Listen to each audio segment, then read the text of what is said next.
Hey guys, just so you know, the upcoming episodes of Bomb Bites this week, we had a little bit of technical difficulties with our audio, so if it sounds a little bit more trebly than you are used to, we apologize. Just crank up that bass and you'll be good to go. Enjoy the episodes this week and Godspeed, and we'll get it fixed for next week. Take care, guys. Thanks. Hey guys, what is good? Derek here from Bomb Socks with more Bomb Bites, where we feast upon the words of Christ one bite at a time.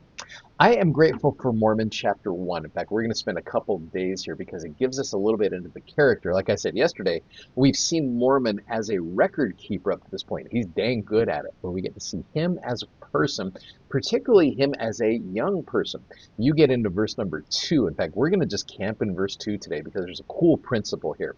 Mormon chapter 1, verse 2. About the time that Ammoron hid up the records unto the Lord. Now, Ammoron was the last record keeper at the end of 4th Nephi, when everything had just fallen off the bus. He had gotten them from his father Amos, and now he has these records. And so he comes across Mormon. He came to me, I being about 10 years of age, and I began to be learned somewhat after the manner of the learning of my people. He's a 10-year-old, he's old enough, right?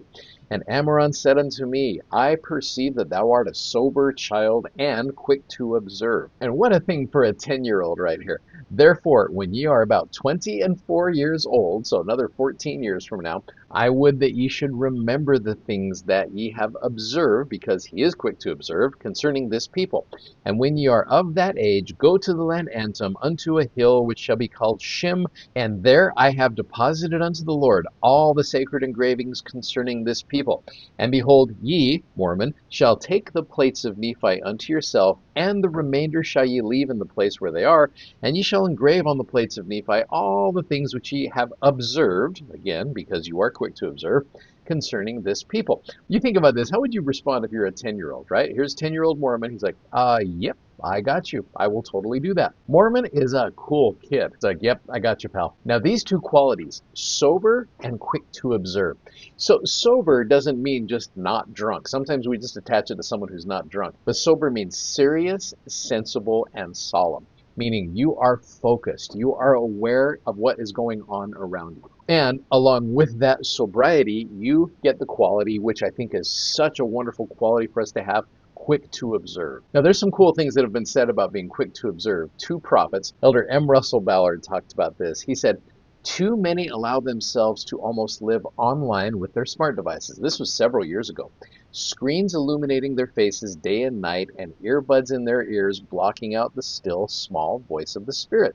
If we do not find time to unplug, we may miss opportunities to hear the voice of Him who said, be still and know that I am God. Now, there is nothing wrong with taking advantage of the advances in the technologies inspired by the Lord, but we must be wise in their use. And I love that. He's like, look, this technology is awesome. It is a blessing to our lives. You can listen to a lot of great things. In fact, it was interesting. A few weeks ago, I had a student come in and they just had their earbuds in, and I was just joking around. I said, what are you listening to? And they showed me right there, they were listening to the most recent general conference. And I was like, sorry to interrupt. You go ahead and then let me know if you need anything. So those advances are great. The technology we have is awesome, but I love how Elder Ballard said, look, if it's drowning out our ability to see and be aware of other people, then I think something is wrong with it. Elder Bednar, David A. Bednar gave a wonderful talk called Quick to Observe. It was a BYU speech back in 2005. I would absolutely recommend this. He really dives into this idea of being quick to observe. When we are quick to observe, we promptly look or notice and obey. Both of these fundamental elements, looking and obeying, are essential to being quick to observe. And the Prophet Mormon is an impressive example of this gift in action. Now, one of the coolest stories I've ever heard about being quick to observe, Sister Barbara Thompson. Back in the day, Sister Thompson was in the General Relief Society presidency. She was awesome. I loved listening to her. She spoke at a women's conference. She gave a great example of what being quick to observe looks like. So go ahead and watch this. Many years ago, I had finished college and I had gotten home from my mission and gotten a good job. And so I had the opportunity to buy a little home out in a new neighborhood. And I'd moved in the fall, and so I was able to plant a little bit of grass in the front yard. Well, the backyard I didn't do a thing with, and over the winter and the spring, and now in the middle of the summer, the weeds had grown very high. Some of them were 4 feet high. Now, this isn't my particular home that you'll see up here, but my weeds were worse than this. They had stumps, some of them as big as a tree.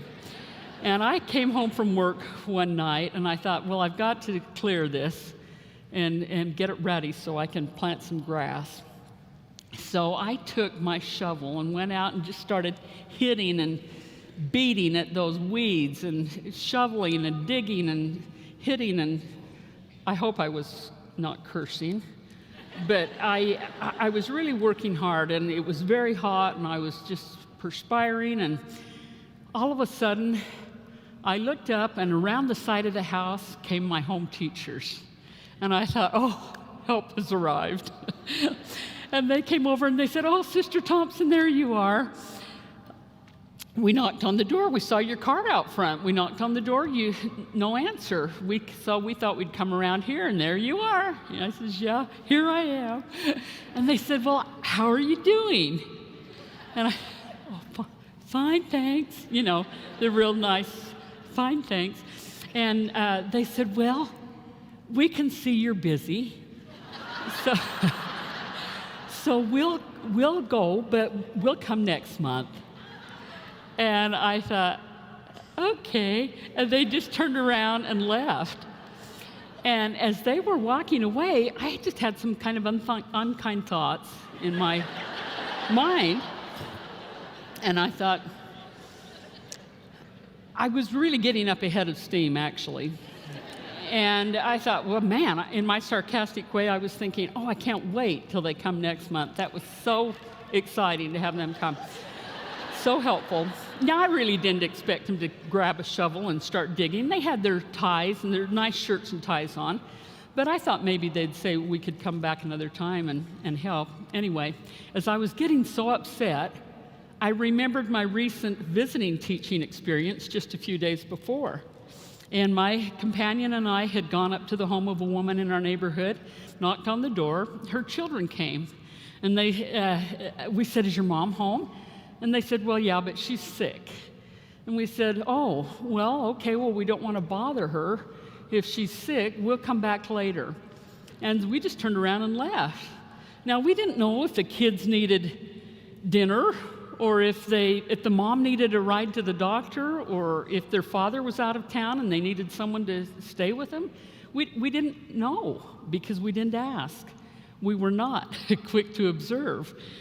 And so I just thought, I learned from that, I learned a lesson. I thought, okay, there really is a reason that we're coming here, and we need to be quick to observe and notice and see what we can do to help alleviate the pain of others. That'll help us stay on the path.